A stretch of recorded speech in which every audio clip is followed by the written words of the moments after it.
Hi, everybody. Hello, I'm Ryan. I'm Bethany. And we are Ryan and Bethany Board Game Reviews. And today we are bringing you a preview of Terraternity, the Energy Challenge. And this will be published by Ingen Minch, and it's designed by Udo Newman, coming to Kickstarter soon. You guys, in this game, it is all about carbon neutrality, trying to make these different countries all over the world being carbon neutral, meaning the amount of CO2 that they produce being offset by all of the clean energy and trees and things that are being planted. So in this game, what you are doing is you are using these different market kind of techniques. You're trying to get these different resources in order to build these different energy plants. But at the same time, there's a dexterity element as well. So you've kind of these Euro trading mechanics, and you have these this dexterity thing going on. So it's pretty interesting. Let me show you what it might look like. All right, here's our setup for Terraternity. We've got our map of the globe over here. On the four corners of the board, we have energy cards, which are power plants. We have country cards, which is where we're going to be building those power plants. We have disasters, which we're going to try to avoid. We've also got some action cards over here. There's going to be good and bad things. All right, there are four characters in the game. There's the techie, the creator, the scientist, and the medic. Now, each player is going to choose one of those. But even if you're not playing with the full four players, you still kind of have all four characters in the game. You set aside the meeples, the workers of those characters, as well as their special action cards, because you're still going to use those even when the players aren't there to use them themselves. So what we've got here is we've got a hand of cards, and it's going to include maybe some of the action cards. It's got a disaster, that's a bad one. Maybe some bonuses for reaching a goal. You're going to have a couple of countries to start the game off with. These are kind of the way countries work. On the top right over here is basically how much carbon this country produces when you try to build there. But if you're able to turn it into a green country, you're going to produce that much green to offset the carbon. Now this is obviously kind of a rough one. This has got 10 carbon dioxide with only 1 green. You also get some skill cubes, which I'll get to that in a little bit. And lots of other stats about the country as well, as far as some resources you're going to get when you build this country, as well as just overall general geographical information about those countries. We've also got one like Germany here. This one's actually only 4 cubes, and when you build a power plant there, it gives you 6 green to offset. So you're actually going to have a surplus of green cubes there. And then again, some more information. There's also these little QR codes that's going to basically get a chance to get a whole ton of information about these countries, all pertaining to this whole idea of carbon neutrality. All right, then we've got some power stations themselves. This is what it costs us to build them in a country, what workers you're going to need. And again, this is where it comes to play. You've got all 4 workers there. We happen to be the technologist, so we're going to be good to go on this one. But if we wanted to build this really, really nice one that gives us 8 cubes and 2 of the skill cubes, it's going to cost a whole bunch of workers. So we're going to need to enlist some of the help of other players, or even people who are not necessarily playing the game, using those non-player meeples as well. We've got our really nice recessed boards here. These are kind of our action boards. They tell us a little bit of everything that's going on. So you have your different resources, your different power plants that you're going to be building, different flags that you're going to use to kind of claim the spots on the board. You also have your action dice. Now, you're not going to be rolling these dice, but they are going to be telling you in what order do you want to take your actions. So you kind of plan ahead of time. So you might say, my first action is going to be over here, my second one's going to be over there, and my third one, is going to be over there. Or whatever you choose to do with your actions. So those dice are going to be how we're going to select our actions. Let's kind of go over what they are. The first one says activate countries. So we're going to play one of your countries from your hand.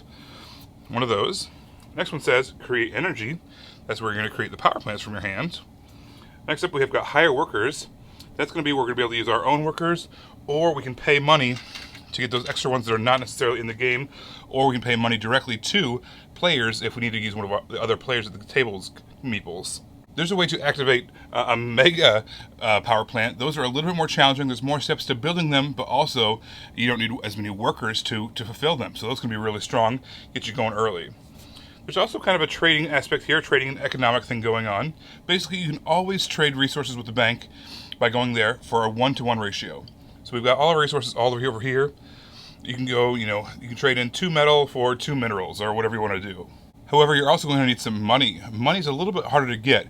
That comes in a 2-to-1 ratio for all those different things. So you could turn in 2 water resources for 1 money. And then every time you do that, it gets more and more expensive. So the next time you try to use water, it's going to be a 3-to-1 ratio. And the next time it's a 4-to-1 ratio. And eventually it drops back down to a 2-to-1 ratio and kind of keeps on cycling through that. You can also trade with other players. However, that has no structure to it, no ratios. Basically, you can say, hey, I'll give you 2 water and a metal for $2 and, whatever. I don't know. A fossil fuel. So there's no parameters. Goods do have to be exchanged. You can't just say, I'll give you a future debt or something like that. You actually do have to exchange some goods in order for that to be valid. And the last 2 actions on the board talk about turning things into the mega power plants. You can turn either the yellow skill cubes into power plants, the mega power plants, or you can turn in a set of 3 matching action cards and turn it into a mega power plant. So now that we know kind of what's going on, all the different things going on in the game, let's talk about how you win. So there's 2 modes to this game. There's a competitive and a cooperative version. In the competitive version of the game, it's a race. You're racing to try to get 5 of the countries in order to be carbon neutral, meaning what they produce in terms of carbon dioxide is offset by how many of the green power plants in itself that you've added onto it in order to make it carbon neutral. Saudi Arabia would be a little bit harder because, of course, there's 10 that you're going up against, and it itself only has 1 built-in green. So you want to generate 5 of those carbon neutral countries in order to win. However, we also have the cooperative version of the game. In that version of the game, you're just trying to get to 8 collectively between all the players at the table, 8 of those carbon neutral countries, and then as a table, you win the game. Every player kind of has their own little section of the board or on the outside border. So we're the blue players, so we've got this little section over here. Every turn, we're going to move up 1 year on our track. When that happens, you're going to flip over the star that's there. You're either going to get a black star, which is going to give you carbon dioxide, which you don't want, or you're going to get maybe some of the green level points, or you're going to get maybe an extra action die to use that round, or perhaps you're going to get a skill cube. But basically, you're going to have some rainbow event happen at the beginning of each round. That age track, or that timer track, also is going to help you build some of your power plants. Some of them you can build immediately. Other of them takes 2 or 3 years to build, in which case you basically place that power plant from your board out onto the age track, however many years ahead of time, based off of what the card says.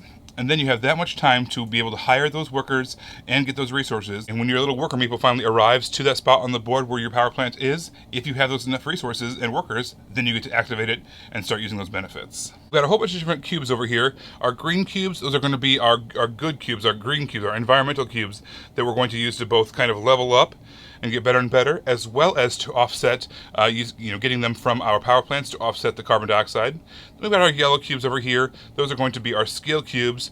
You can use those to turn things into the mega power plants. Okay, then the big part of the game, which I haven't talked about yet, this is the carbon dioxide right here. This is the CO2. Almost every action you do is going to cost CO2, which is bad news. When you get CO2, you need to place it on this little globe here, and there's a little flat platform at the top, and there's a small, medium, and a large based off of the number of players and how much of a challenge you want. But when you get the CO2, you have to stack it on that flat platform on top of that globe there. Building country cards requires you to put CO2 on there. Building power plants puts CO2. Some of the action cards. Basically, a ton of different things make you put CO2 on the board. And I'm doing this left-handed here kind of awkwardly. But basically, you're going to try to place this on that board as carefully as possible. Now, that stack can get kind of big as it kind of grows taller and taller and taller as the game goes on. We're all going to be adding in our CO2 onto that stack, whether you're playing competitively or cooperatively. The hard part is, if any cube ever gets knocked over, say you're stacking, it's really tall, and something falls off or whatever, that's going to trigger a disaster. Our disaster cards look something like this. Basically, it tells you there is some kind of thing that happened. In this case, let's say it's a virus. That's timely. And it's going to tell you how many of these disaster cubes to grab. In this case, we're looking at 7. It's going to tell you a region of the board. So this time we're looking at Asia. And it's going to tell you how high off the board to place them. So in this case, it's 4. There's a little kind of measuring stick on the side here. So you're going to go to that 4. You have to be at that 4 or higher. You have to drop those cubes over that region of the board. Now, after that, you're going to look at your different flags that are on the board, and you're going to see how close they are. In this case, again, there's a little measuring chart. This distance right here from this little arrow, if you have any of your cities, your flags, within that distance of any of these red disaster cubes, bad stuff's going to happen. So you're going to have to place, based off of that, you have to do that thing. So if you have 1, you're going to have to lose some skill. If you have 2 within one of your cities, you have to use some power plants, it looks like. or those resources. And if you have 3, you have to lose a whole bunch of resources and add more of those black cubes and lose some water. So those disaster cards are bad news. You really want to stack those cubes carefully to avoid as many of those disasters as possible. So again, the way you win is in a cooperative version of the game. Collectively, all of you want to create 8 of those carbon neutral countries. If you're playing competitively, you want to be a race to whoever can complete 5 of those carbon neutral countries. You can lose the game if, on this track over here, you have 5 disasters happen. If that happens, every player loses the game. And of course, we have a track over here, our age track. If you can't get to 5 or 8, depending on whether you're doing competitive or cooperative, by the time that runs out, you lose the game that way as well. So this is just a preview copy, but already component-wise, it's looking really neat. They have these really nice recessed boards for you to put all of your bits on, which is nice, so they don't like just go everywhere on the board. And then the world map is really, I think it's really pretty. Like right. How it stands out on the board and how there's still space to put that like 3D tracker of the carbon monoxide thing, or the CO2, not carbon monoxide, that would kill you. Carbon dioxide. Yes. Yes. Same thing. It's got carbon, it's got oxygen. It's all the same. Yeah, and so how there's still space, even though the world map, there's still space to have that on there. So component-wise, this is looking pretty nice. I really enjoyed how, you have these different Euro-style mechanics, like this economy thing going on, where you're using money and resources to buy these different power plants. But at the same time, that's one aspect of the game. The other aspect of the game is you're producing CO2 constantly. Countries just naturally do that. Plus, sometimes you have different events or bad things that happen, or even just, the act of building a power plant, even an energy efficient power plant, still takes CO2. So you have to stack all this onto the Terra Globe thing. And oh my gosh, it is so tricky. It's really, really, really fun to try to keep it on there. And you're not allowed to use your hands. You're only using hands on the ones that you're actually currently dropping. And of course, every time you have any cubes fall off, that triggers a disaster, which is yet another dexterity element. You're dropping cubes on the map, and wherever they land, bad things happen, which I thought that was really interesting. So the disaster cards are actually really cool because they have everything you need on the card. So the card lets you know where it's happening, where it's going, but also on the card, it measures how high you have to drop it from right there on the card. And then also on the card, it measures how far a cube needs to be from any city or any country that you're working on. So I kind of like how the card has that 2 aspects, what's happening, and then also a measurement, 2 different measurements. So you don't have to have like another thing in the game because it's all right there on that card. There's 2 modes to this game. There's the competitive version where it's a race to having 5 carbon neutral countries, or you can play a cooperative version of the game where together you guys are working on having 8 countries that are carbon neutral, which I think, for me at least, I like the cooperative one a little more, but they play identically. It's just a matter of, the trading and that the cards are face up as opposed to face down. Yeah. But the gameplay is identical other than that. I think I like that one more because at the end of the day, this game is all about kind of an ideology, a message. You are trying to promote the concept of carbon neutrality, of offsetting all these carbon emissions that the world is producing. So I thought that was a really cool thing, and if we can do it cooperatively, that's just so much the better. Yeah. I think that this is, the game itself does a really good job of that. You want to practice what you preach a little bit, right? And the fact that the cards aren't wrapped in plastic when the card, you have all these cotton bags instead of plastic bags. All the different components are wood instead of plastic. And all of the cardboard tokens, and all that still uses some kind of carbon or some kind of carbon footprint to it because it is a product. Products have that. But another cool thing about it is just like you're offsetting things in the game, they also offset its own self by planting trees. So every time the game when it's bought, trees get planted in Iceland, which is I thought that was a really neat thing, right? You want to, like I said, practice what you preach, and they're doing that. Yeah, we did have some issues with the rule book. There were a few questions that we couldn't find the answers to that we wanted. So that's just what it is. Usually those get cleared up. But if any of this sounds interesting to you, definitely check it out on Kickstarter when it comes out. If you want to hear more from us, go ahead and hit that subscribe button. Also, you can find us on Facebook and interact with us there. We are Ryan and Bethany Board Game Reviews. On Twitter, we are at Ryan and Bethany 1. And Bethany's always taking some sweet photos, putting them on our Instagram page. We're at Ryan and Bethany, so be sure to follow us in all those places. All right, guys, until next time, we will see you later. Bye.